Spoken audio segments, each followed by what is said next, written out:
감사하며 예수님의 이름으로 기도 올리옵나이다. 아멘. 네, 이제 우리가 이제 지난 시간 이어서 4장 하시면 되죠. 4장. 네, 베드로전서를 펴놓으십시오. 베드로전서 4장입니다.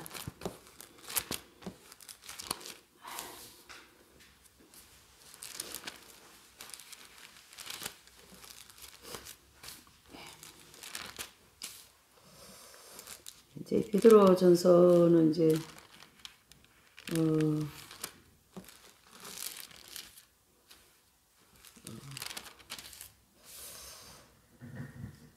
이제 그리스도를 따르는 것이죠. 그리스도의 본을 따르는 것. 이 그리스도의 본을 따른다는 이 단어에 우리가 창세기적인 단어를 이렇게 우리가 하나 첨봉해 보면 하나님의 형상을 담는다 이래 보시면 되죠. 예. 예수님을 따르는 것은 우리가 뭘 회복하기 위해서요? 하나님의 형상을 회복하기 위함이죠. 예, 결국 창세기 2장까지는 하나님의 형상이었는데 창세기 3장부터 하나님의 형상을 잃어버렸어요. 하와 때문에 아주 그냥 하와가 아주 그냥 예? 그래서 하와를 통해서 또 아담도 타락하고 해서 그때부터 하나님의 형상을 잃어버렸다. 그래서 우리가 광야의 길을 걸어가는 이 길은 하나님 형상 회복이다 그러는 게 딱 맞는 말이에요. 뭐 성화도 있고 예수님 닮고 다 많은 말 이런 단어가 있지만은 딱 한마디로 창세기 그 1장에 2장의 말씀을 인용하면 하나님 형상 회복. 그 회복을 향하여 가고 있습니다. 내가 회복이 되어야지. 내가 회복이 안 되고 내 인생이 오랫동안 지난다는 건 참 내 개인에게 슬픈 일이에요. 우리가 그거 생각할 줄 알아야 돼요. 근데 되게 좀 안타까운 게 뭐냐면 그걸 생각을 할 줄 모른다라는 거. 생각이 안 된다라는 거예요. 그러니까 그 생각 없으니까 다른 생각대로 가는 거죠. 이 사람이 생각하고 있는 게 되게 중요한 거거든요. 이게 생각이 안 좋다. 그러면 그걸 물리칠 줄 아는 생각이 필요한 거죠. 그렇죠? 이건 아니다라는 생각이 들으면 아닌 생각이 들어와야 그 아닌 거를 물리칠 수 있는 그런 게 있다는 얘기죠. 지금 베드로전서 4장은 그리스도를 본받는 거, 그리스도를 따르는 거. 토마스 아켄피스가 쓰신 책 그리스도를 본받는 거. 그렇죠? 네. 자, 1절을 한번 보실까요? 1절 시작. 그리스도께서 이미 육체의 고난을 받으셨으니 너희도 같은 마음으로 갑옷을 삼으라. 이는 육체의 고난은 받는 자가 죄를 거쳤음이니라. 아멘. 여기 1절에서 되게 중요한 내용을 말씀하고 있어요. 육체, 그 다음에 고난, 마음, 갑옷. 그 네 가지 단어죠. 육체가 고난받는 게 이게 되게 중요하죠. 가만히 보세요. 내 육체가 지금 편안한데, 나 지금 고난받고 있어. 이거 됩니까? 안 되는 거죠. 육체가 그 고난받는 환경에서 강력하게 단련이 되어야 된다. 그리고 어디까지예요? 죄를 그칠 때까지. 그게 광야 연단 과정인 거거든요. 광야 연단 과정에서 육체를 입고 우리가 연단을 받잖아요. 그러면은 영계에 들어가서는 육체가 있을까요? 없을까요? 없죠. 그러니까 상급이 없는 거예요. 예. 육체로만 없고 영혼만 막 연단받고 정화되기 때문에 상급이 없어요. 그래서 육체로 있을 때 하나님 일하고 육체로 있을 때 연단받고 이 성화되는 게 굉장히 중요한 겁니다. 근데 이 중요한 거를 깨달지를 못하는 거 우리 사람들은. 그런데요, 이 성경 핵심질에서 그걸 가르쳐 줬어요. 저도 이 공부하기 전에 그건 몰랐죠. 그저 육체가 편안하게 잘 사는 게 이게 예수님 잘 믿는 거라고 생각을 하는데 그게 아니잖아요. 그렇죠? 네. 육체가 되게 중요하죠. 자. 그래서 너희도 같은 마음으로 갑옷을 입으라 라는 거죠. 그리스도께서 하나님 뜻대로 너희를 위하여 고난을 받으셨으니 너희도 그와 같이 마음의 무장을 하고 고난을 받으라 라는 뜻이거든요. 그래서 그리스도께서 고난을 받으시면서 온전하게 승리하신 것처럼 우리도 어떻게 해요? 그렇게 고난을 받으면서 온전하게 승리하고 인내할 수 있다. 이런 뜻이죠. 그리고 예수님이 내가 세상을 이겼으니 너희도 어떻게 해요? 세상을 이겨라. 왜요? 예수님이 앞장서셔서 이겨놓으셨으니 우리는 그 뒤만 따라가면 된다. 그런 뜻이 되겠죠. 그래서 그 인내하고 참고 견디면 승리하면서 그 심령에 생명의 합일의 경험을 해주시겠다. 이게 바로 갑옷을 입는 거거든요. 그러니까 보편적으로 이 합일의 경지에 대한 진리를 자세히 모르기 때문에 갑옷 입는 것을 성령 충만으로 조금 믿음 생활 잘하는 것으로 전도 많이 하고 그럼 내가 영적으로 갑옷 입었다는데 그건 아니죠. 이 영적인 갑옷은 연단을 다 받아서 첫 번째, 두 번째, 세 번째 연단 다 받아서 영혼이 완전히 깨끗하고 되고 난 다음에 거룩하게 되어진 다음에 입어지는 옷이 갑옷이거든요. 그래서 베드로는 사도 바울은 하나님의 전신갑주를 입어라 이런 단어를 쓰거든요. 근데 이 베드로 사도께서는 이 본문에서 마음의 갑옷을 입어라. 이 마음의 갑옷이 뭘까요? 바로 성령의 내주 합일 경험을 가르치게 하는 거죠. 그러니까 이 베드로나 사도 바울이나 이런 분들이 쓰는 단어가 전부 다 합일의 기준을 해서 지금 단어를 쓴 거라고요. 그래서 합일의 진리, 영적인 합일, 즉 생명의 합일의 경지에 대한 진리가 안 풀어주면 이런 말씀은 그냥 광야에서 다 그냥 주저앉아 버리진 말씀이 되는 거예요. 되게 안타깝죠. 네.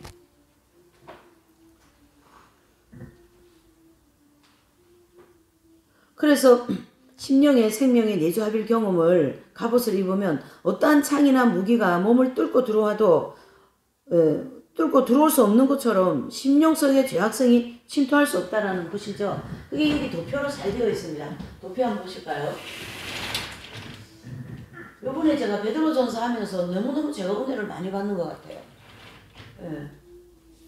사도 베드로가 정말 역시 수제자인가 봐. 자, 여기 보세요. 마음의 갑주를 입으면 이 도표 4번이 된다고요. 도표 4번이 되면 지금 영과 육체잖아요. 우리가 성막 중심으로 볼 때. 이 성막이라고 하는 이 성막이 영이거든요. 그리고 밤색은 뜰이 있는 데가 육체인데 이 영이 갑옷을 입었다 이런 뜻이에요. 영이 갑옷을 입었다라가 영의 생명이 합일되었다. 영의 지성소의 생명이 합일되었다. 이렇게 정확하게 진리를 우리가 정돈을 해야 되는 거죠. 그렇죠? 진리는 정확한 거예요. 진리는 정확하기 때문에 두리뭉실하지 않습니다. 내가 성령 충만 받아서 내가 성령 충만 받았기 때문에 갑옷을 입었다. 그 두리뭉실한 거예요. 여기 성령 충만은 여기서 받거든요. 마음이라고 하는 이 성소 부분에. 그래서 성소 부분이 아닌 지금 이 본문은 영의 지성소에 갑옷을 입었다. 그러니까 이 영 전체가 생명으로 어떻게 해요? 거듭난 것이죠. 그러니까 니고데모가 예수님께 어떻게 하면 거듭날 수 있습니까? 그러면 어머니 모태로 다시 들어갈까요? 그런 얘기를 하는 거죠. 전혀 이런 영적인 진리를 모르시는 입장이죠. 그래서 주님이 뭐라고 말씀하세요? 물과 성령으로 거듭나야 되리라. 그게 물과 성령으로 거듭나는 경지가 이 경지거든요. 생명 합일 경지. 생명이 내주합일 경험이다. 그래서 이 성경에는 이긴 자가 되어라는 권면의 말씀이 굉장히 많습니다. 우리 보고도 지금 마음의 갑옷을 입어라 그런 뜻이거든요. 연단 잘 받아가지고. 그래서 여기 이제 보시면 여기 화살 있잖아요. 이렇게 이거 7가지의 화살을 이렇게 그려놨어요. 7가지의 화살이 영을 지금 뚫고 들어와요? 못 뚫고 들어와요? 못 뚫고 들어오는 거예요. 왜요? 안에서 갑옷을 입어버렸으니까. 활은 못 뚫고 들어오는 거죠. 그래서 안에는 하나님 나라가 이루어졌다. 이게 바로 오늘 아침에 우리가 공간복음 중에 마가복음을 공부했잖아요. 그와 같이 세계의 복음의 중심이 하나님 나라거든요. 그 하나님 나라 중심이 어디냐면 영의 지성소에 생명이 합일되는 게 그것이 핵심이다. 이렇게 우리가 진리를 정돈하셔야 되겠죠. 그래서 육체의 고난을 받는 자가 죄를 그쳤음이니라. 육체의 고난을 받는 자, 요업이 육체의 고난을 받고 나니까 뭐 했어요? 죄를 거쳤다. 육체가 고난을 받으면서 이 안에서 나오는 죄 때문에 엄청나게 육체가 괴로운 거예요, 지금. 예? 남 무시하기 싫고, 남 미워하지 않으려고 하고, 엄난하지 않으려고 하고, 교만하지 않으려고 하는데, 육체가 막 괴로워요, 안 괴로워요? 괴로운 거죠. 그래서 그 많은 고난을 육체를 통하여 다 이제 거쳤다. 육체를 통하여가 아니고, 이제 육체의 고난을 받는 자가 죄를 거쳤다. 이래 보죠. 그래서 육체에 주어지는 이 고난의 환경, 연단받는 과정을 통하여 우리의 무엇과 무엇이요? 마음과 행실이 정결하게 되고 또 죄악성의 뿌리를 뽑히는 그런 영적 할례 경험을 하게 됩니다. 그래서 이 고난 속에서 연단을 받아 정결해진 마음을 가진 성도들은 이 죄악성에서 해방되었고 또 죄를 그친다라는 것은 죄로부터 자유함을 얻었다. 이렇게 보면 되는 거죠. 2절입니다. 시작. 그 후로는 다시 사람의 정욕을 쫓지 아니하고 오직 하나님의 뜻을 쫓아 육체에 남은 때를 살게 하려 함이라. 참 너무 중요한 얘기죠. 그 후로는 다시 사람의 정욕을 쫓지 않고 오직 하나님의 뜻을 쫓아 육체에 남은 삶을 살겠다 이런 뜻인데요. 오직 하나님의 뜻을 쫓아. 즉 연단을 받아서 정결해지게 하고 죄로부터 해방되어진 경험을 하는 이 근본적인 목적은 다시는 정과 욕심을 따라 살지 않게 하시려고, 그래서 완전히 하나님의 뜻만 쫓아서 살도록 하기 위함이다. 이게 하나님의 뜻입니다, 여러분. 하나님의 뜻. 하나님 아버지, 하나님 뜻이 무엇입니까? 막 우리 말 잘하죠. 하나님 뜻이 뭡니까? 너 속에 있는 죄 문제 해결하는 게 그게 내 뜻이다. 이래 얘기해요. 지금 1, 2절에서 그걸 정리를 시켜주시는 거죠. 3절입니다. 시작. 너희가 음란과 정욕과 술취함과 방탕과 연락과 무법한 우상 숭배를 하여 이방인의 뜻을 쫓아 행한 것이 지나간 때가 족하도다. 자, 이방인의 뜻을 쫓아 행한 것이 지나간 때가 족하다. 지난날의 나의 삶은 어때요? 이방인의 뜻을 쫓아 애굽의 인생을 살았다는 얘기죠. 애굽은 세상을 상징하잖아요. 그런 세상적인 삶을 살았다. 그게 바로 음란, 정욕, 술취함, 방탕, 연락하고 무법하고 우상 숭배하고, 그것이 이제는 다 지나가서 족하다. 베드로는 그런 얘기하죠. 그래서 하나님의 백성들이 하나님의 뜻을 따라야 하고 또 세상의 법을 따라가면 안 된다라는 거죠. 5절입니다. 시작. 저희가 산자와 죽은 자 심판하기를 예배하신 자에게 직고하리라. 아멘. 이거 고린도후서 10장 말씀도 모든 무릎이 모든 혀가 어떻게 해요? 그 앞에서 직고하리라. 똑같은 말씀이죠. 예수 그리스도의 심판대 앞에서 우리의 모든 지은 죄와 모든 것을 그 앞에서 우리 입으로 직접 직고할 것이다. 그런 뜻이죠. 그래서 산자와 죽은 자들의 모든 것을 감찰하시는 심판하시는 주 예수님, 그분 앞에서 살아올 인생은 내가 그동안 살아온 모든 인생을 심판을 받아야 됩니다. 그게 바로 영계의 심판대 앞에 궁극적으로 이루어진다. 이래 보는 거죠. 그래서 고린도후서 10장 말씀도 10절 말씀도 그리스도의 심판대, 히브리서 9장 27절에는 한 번 죽는 것이 사람에게 정한 것이요. 그렇죠? 로마서 14장 10절 12절 하나님의 심판대에 모든 무릎이 하나님께 어떻게 해요? 직고하리라. 계시록 20장 11절 15절 책들이 펴있고 또 다른 책이 펴졌으면 그의 행위에 따라 어떻게 해요? 기록됨에 다 심판을 받더라. 다니엘서 7장 9절 10절에는 심판을 베푼다라는 거였어요. 심판을 베푸는 책이 그 다니엘 보니까 하나님 앞에 탁 놓여 있는 거예요. 무엇을요? 심판 베푸는 책이. 그게 뭐가 적혀 있겠어요? 내 인생에 살아온 모든 것이 죄 지은 악한 거, 선한 거를 다 기록해 놨다라는 얘기죠.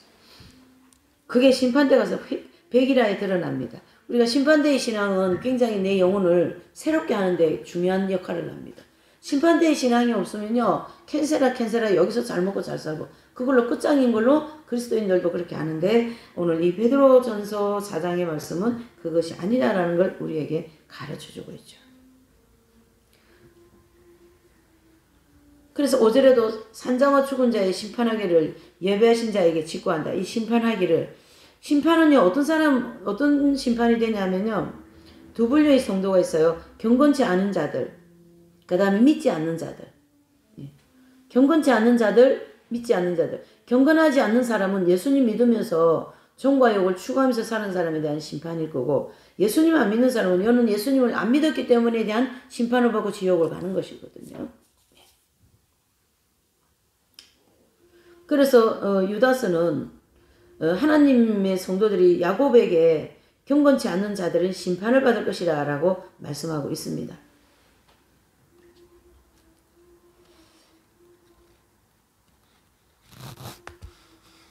그러니까 이 심판대라고 하는 이 진리가 우리에게 지금 드러나 있다는 게 상당히 큰 축복이죠. 예.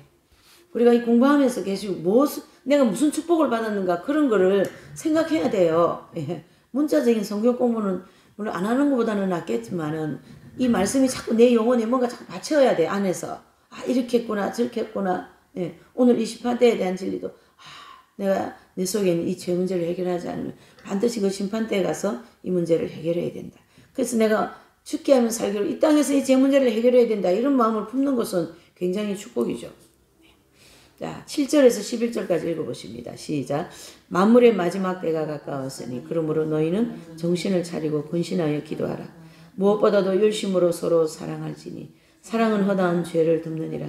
서로 대접하기를 원망 없이 하고 각각 은사를 받은 대로 하나님의 각양 은사를 맡은 선한 청지기 같이 서로 봉사하라.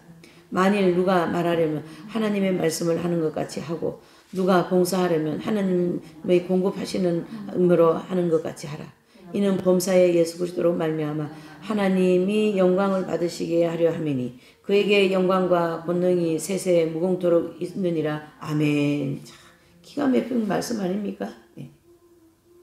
만물이 마지막 때가 가까웠다. 초대교회 성도들은요, 그분들의 재림가는 이게 임박하게 지금 오시는 걸로 알고 있다고 하잖아요. 초대교회의 성도들의 종말론을 보여주고 있어요.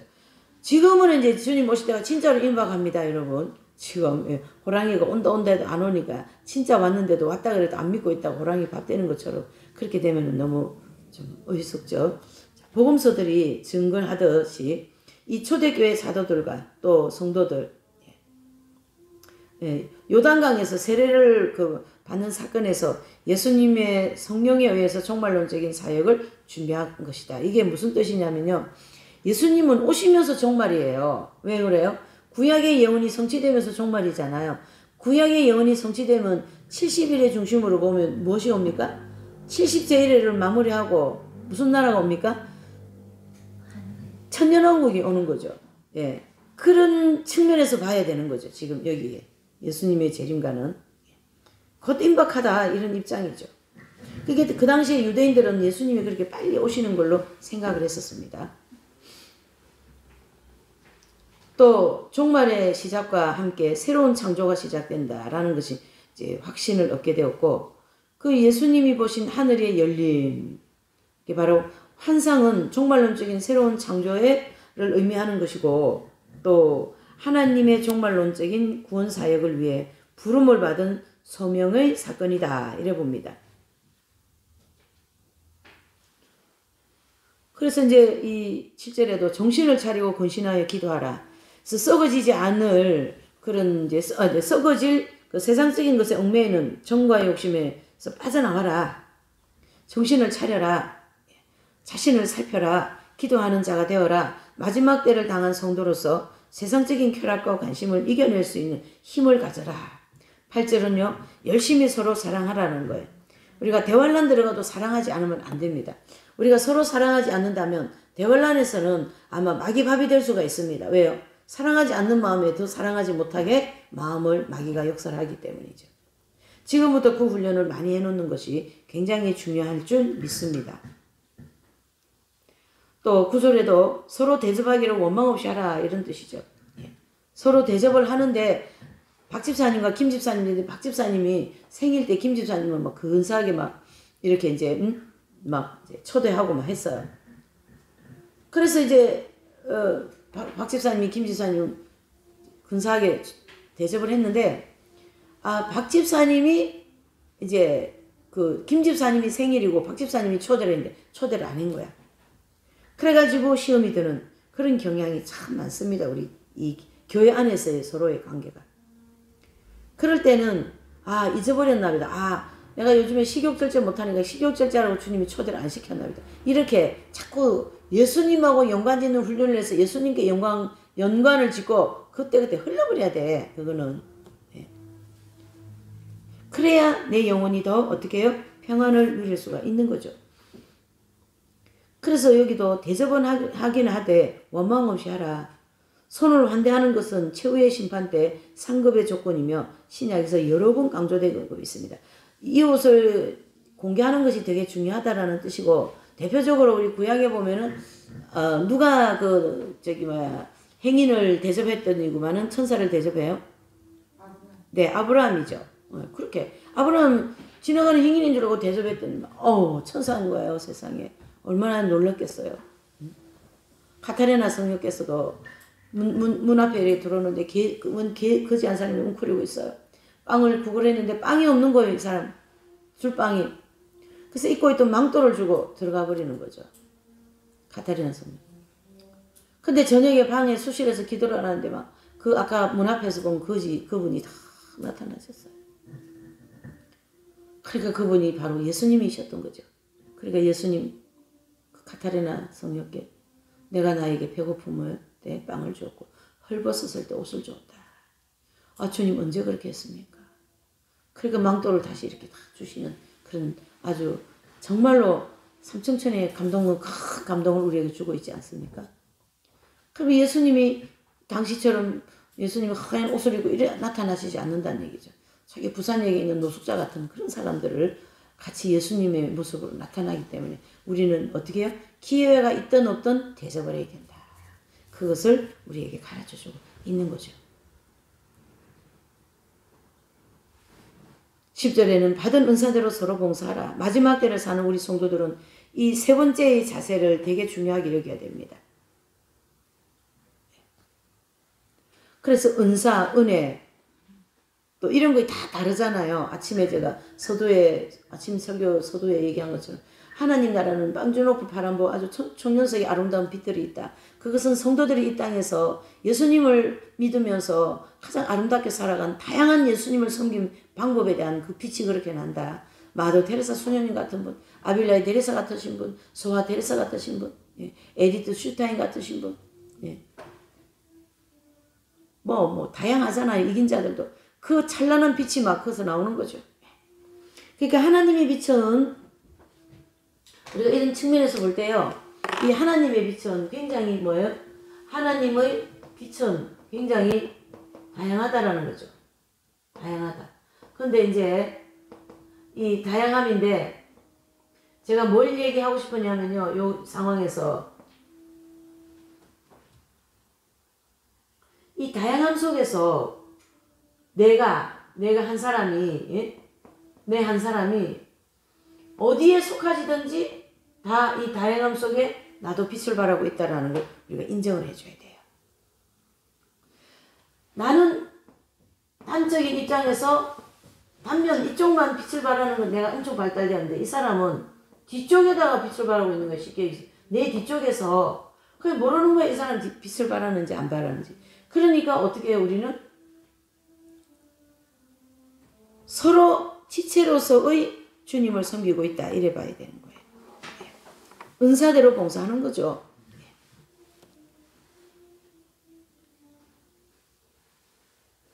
그래서 거기 보시면 은사, 은혜, 구원, 선물 그렇게 나오죠. 그러니까 은혜를 받은 자들을 즉 구원받은 자들에게 주시는 하나님의 선물이다. 무엇은요? 은사는 거기다가 출치기 좀 하세요. 전 출치기 잘해요. 은혜 동그라미, 은사 동그라미, 은혜 동그라미, 구원 동그라미에서 그다 줄치고 그 다음에 은사 동그라미에서 선물에다가 줄치고 이 은사는 바로 우리에게 주신 선물이다라는 거죠. 11절은 누가 말하려면 누가 봉사하려면 은사 중에 가장 큰 은사를 설교와 봉사라고 말하고 있는데요. 이 두 가지의 은사를 하나님의 말씀으로 하는 것처럼 자신의 힘으로 하는 것이 아니라 하나님께서 공급하신 것처럼 그렇게 생각하고 하여라. 이런 뜻이죠. 4장 12절에서 19절의 말씀입니다. 시작. 사랑하는 자들아 너희를 시련하려고 오는 풀시험을 이상한 일 당한 것 같이 이상히 여기지 말고 오직 너희가 그리스도의 고난에 참여하는 것으로 즐거워하라. 이는 그의 영광을 나타내실 때 너희로 즐거워하고 기뻐하게 하려 함이라. 너희가 그리스도의 이름으로 욕을 받으면 복 있는 자로 돼. 영광의 영 곧 하나님의 영이 너희 위에 계심이라. 너희 중에 누구든지 살인이나 도적질이나 악행이나 남의 일을 간섭하지 자로 고난을 받으려니와 만일 그리스도의 고난을 받은 즉 부끄러워 말고 도리어 그 아름다움으로 하나님께 영광을 돌려라. 아멘. 19절이죠. 끝까지 읽읍시다. 하나님 집에서 심판을 시작될 때 되었나니 만일 우리에게 먼저 하면 하나님 복음을 순종치 아니한 자들의 그 마지막에 어떠하며 또 의인이 겨우 구원을 얻으며 경건치 아니한 자와 죄인이 서리요. 그러므로 하나님의 뜻대로 고난을 받는 자들은 또한 선을 행하는 가운데 그 영혼을 미쁘신 조물주께 부탁할지어다. 아멘. 자, 13절. 오직 그리스도의 고난에 참여하는 것으로 즐거워하라. 그 영광이 나타날 때 너희로 즐거워하려 함께하려 함이라. 이런 뜻입니다. 어쨌든 그리스도의 고난에 동참하는 것은 우리 영혼에 가장 안전한 데고 가장 복된 장소다. 좀 어렵기는 하지만 고난을 통하여 그리스도의 고난을 일부에 받는 것이기 때문에 굉장히 즐거워해야 될 것입니다. 그래서 로마서 5장 3절에서 5절에 보면 환난은 인내는 소망은 뭐죠? 하나님의 사랑이 부음받음이라. 즉 환난은 인내라고 얘기했습니다. 바로 이 고난 속에 인내하면서 즐거워하라 이런 뜻이죠. 14절에는 영광의 영 곧 하나님의 영이 너희 위에 계심이라. 성령께서 함께 계시기 때문에 고난이 축복이 되는 이유가 분명합니다. 그래서 외부의 어둠이 짙어질수록 내면의 빛은 밝아지는 법이에요. 그래서 고난당할 시점에 하나님의 영이신 성령의 임재를 느꼈지만 이러한 고난 후로는 위로부터 생명의 합일의 경험을 하게 된다. 자, 여기 보세요. 광야에서는 우리가 이 성막에서 이제 보면 아직 여기가 광야라는 거죠. 성막에서 이 성령님이 아직 여기 입구에 밖에 못 오셨어요. 그래 두 번째 연단하고 나면 이 빛이 지금 이 내면까지 쑥 들어와 있잖아요. 여기. 그죠? 그게 주의 시선도 되게 짧죠. 그만큼 이 내면이 정화되고 발달되고 그리고 이제 이게 결과적으로는 어떻게 해요? 여기까지 오시잖아요. 성령님 여기 들어오시는데 이 경지가 바로 너희의 영이 하나님의 영이 있다. 그렇게 말씀하고 너희의 영이 우리가 영이 여기가 지금 영이잖아요. 성소 부분이 이 영 위에 하나님의 영이 임하였다. 합일 경지를 얘기하는 거죠. 그것은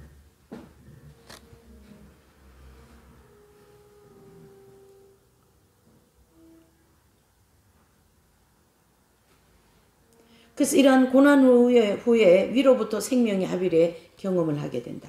자, 16절에도 그리스도의 사람이라는 뜻으로 신약에는 3번 등장합니다.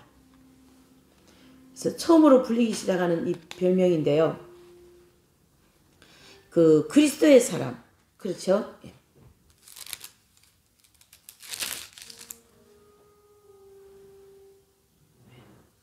자, 17절에는 하나님의 집에서 심판을 시작할 때가 되었다.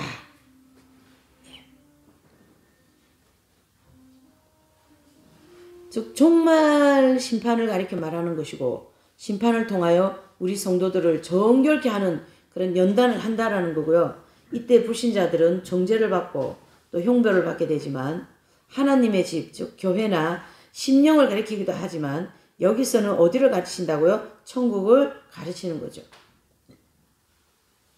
18절 19절에도 그렇죠. 하나님의 뜻대로 고난을 받는 자들 오직 하나님 뜻대로 고난을 받는 삶이 바로 연단을 받아 가는 것이고 또 인내의 말씀을 지키는 거죠. 그래서 그 인내의 말씀하면은 우리가 계시록이 딱 먼저 생각나는 거 있잖아요. 뭡니까? 3장 10절이죠. 예. 계시록 3장 10절 말씀. 내가 나의 인내의 말씀을 지켜선저 내가 또한 너를 지켜 시험의 때를 면하게 하리라. 바로 인내의 말씀을 지켰다라는 말씀이죠.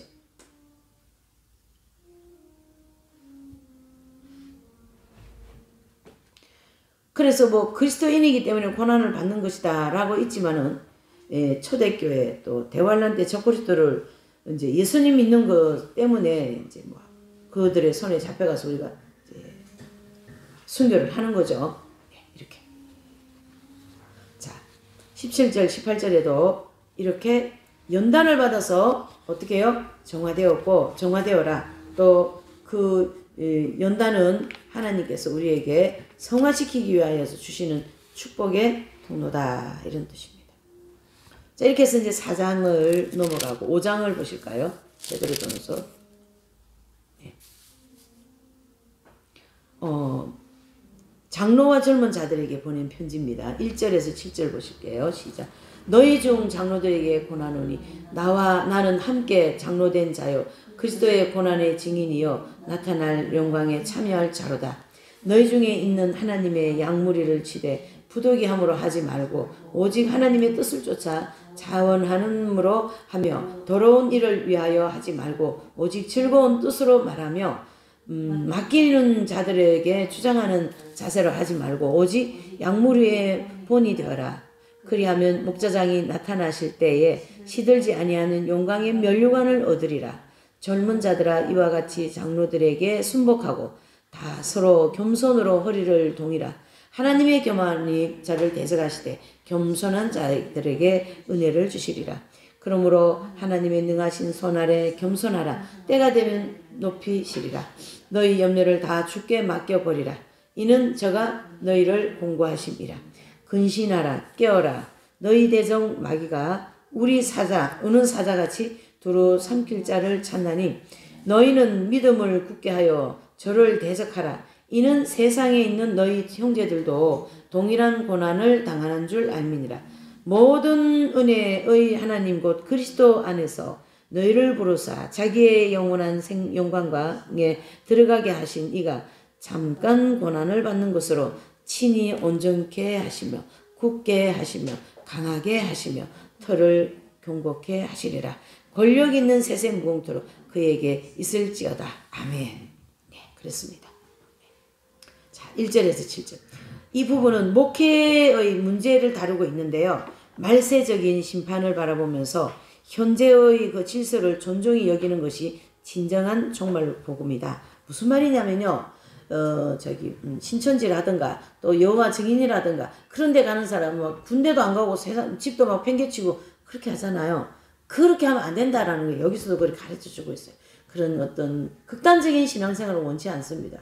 성인들이 특별히 그런 걸 많이 제재를 시켜요. 극단적인 그거는 그때 잠시뿐이거든요. 영혼에 별로 도움이 안 돼요.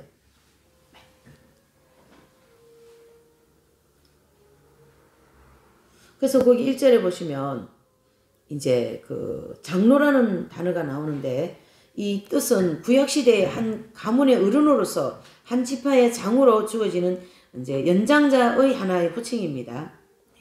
그래서 신약시대에는 회당의 관리와 재판을 주관했으며 특히 예루살렘에는 전국적 대표 71명의 장로로 구성된 사내들인 공의회가 있어 최고의 법적 권력을 장악하고 있었습니다. 근데 예수님이 아이러나죠. 인간 세상은 아이러난 것도 신이에요. 그들의 손에 잡혀서 십자가에 못 박히시잖아요. 그죠?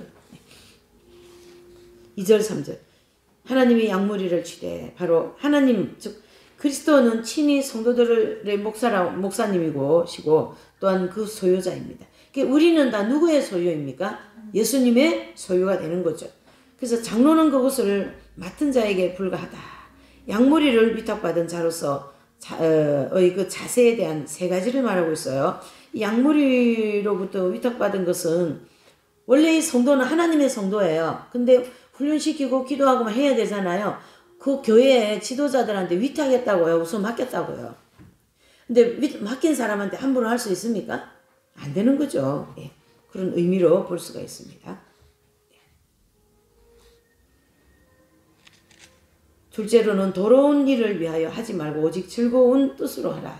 셋째는 맡겨온 자들에게 주장하는 자세를 하지 말고 오직 양무리의 본이 되어라. 주장. 자, 내 말이 옳다라고 끝까지 주장하겠다라는 것은 참 주변 사람들에게 어려움을 많이 줍니다. 그러나 어떤 분들은 얘기를 하면요. 그에게 금방 수긍이 돼버려요. 어머 내가 잘못되었네요. 네. 아까 같은 경우에도 제가 식당을 지나가다 보니까 깨끗해가지고 한번 가도 되겠다 그랬거든요. 근데 가니까 문 닫았잖아요. 그래가지고 좀 미안하더라고요. 또 바쁜데 걸어가야 되고 네. 이렇게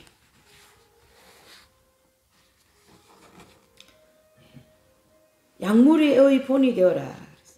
넷째는 맡겨온 자들에게 주장하는 자세를 하지 말라. 예, 약물의 본이 되라는 거죠. 주장은요 안 좋은 거예요. 예. 4절에도 목자장이 나타나실 때 시들지 않는 영광의 면류관을 얻을 것이다.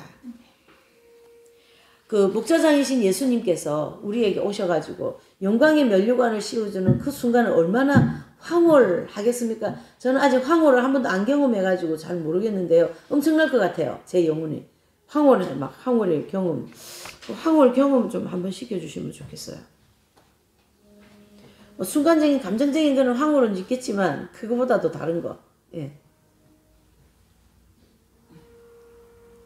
그래서 예수님이 나타나실 때 면류관 바로 심령 속의 생명이 합일되시는 경우와 역사적으로 지상 재림하신 때를 가르쳐 얘기한다. 5절에는 장로들에게 순복하라 그랬습니다. 그래서 순종은 부모에 대한 자녀, 상전에 대한 종, 남편에 대한 아내, 직분자에 대한 뭐죠?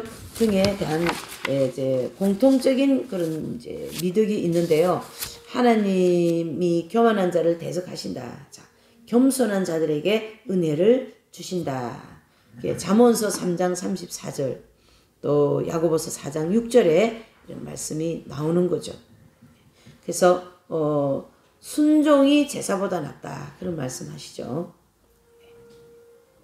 그래서 계속 뭐라고 그래요? 깨어라, 깨어나라, 깨어나라. 그래서 근신은 감정, 욕망, 염려 등에 대해 자제할 것을 말하고, 또 깨어라 이것은요 나태한 그 생활에서 눈을 뜨고 그 경계하는 것을 말합니다. 그래서 이제 전자는 심적인 것을, 이제 후자는 육체적인 것을 이야기하고 있죠. 근데 영육이 다 깨어나야 됩니다. 뭐 육체만 깨어난다고 뭐 잠에서 깨어났다고 볼 수는 없는 거죠. 영혼이 깨어나야 된다. 또 12절에서 14절은요. 문안과 축복에 대해서 말씀합니다. 12절요. 시작. 내가 신실한 형제로 아는 실로안으로 말미암아 너에게 간단히 써서 보내노니 이것이 하나님의 참된 은혜임을 증거하노니 너는 은혜에 굳게 서라. 은혜에 어떻게 해요? 굳게 서십시오. 13, 14. 함께 택하심을 받은 바벨론에 있는 교회가 너에게 문안하고 내 아들 마가도 뭐예요? 문안을 여기 아까 오전에 얘기했죠. 아들 누구예요? 마가. 아들 마가. 그러니까 베드로가 아들로 누구를 세웠어요? 마가를 세운 거죠. 너희는 사랑으로 입맞추라 그랬습니다. 이 사랑으로 입맞춘다라는 거는 실제적으로 뭐 그런 어떤 육체적인 것보다도 영적인 면을 많이 말씀하고 있는 거죠. 예. 그래서 그 창조시의 순수한 성실한 그러한 어떤 정욕을 식욕, 성욕, 수면욕, 땅에서 뭐 명예욕 이런 5가지 욕망과 남녀 간의 애정, 친구 간의 애정, 또 혈육의 애정, 사물에 대한 애정, 이 애정을 이렇게 나눠볼 수가 있는 거죠. 그러니까 이 부패한 정욕과 성질은 여기 쭉 나오잖아요. 열거되어 있죠. 영혼을 거스려 싸운다. 정욕은 가양 탐심을 이룬다. 정욕은 하나님의 진노를 이룬다. 불신자들이 특히 말세의 정욕을 쉽게 따른다. 이 세상 폭포 속에서 어떻게 이 정욕을 거슬러 올라가는 폭포를 타고 올라가겠냐 말이죠. 그걸 이겨나가려고 그러면 뭐만 필요할까요? 기도해야 된다. 이렇게 정리를 해볼 수가 있습니다. 자, 이렇게 해서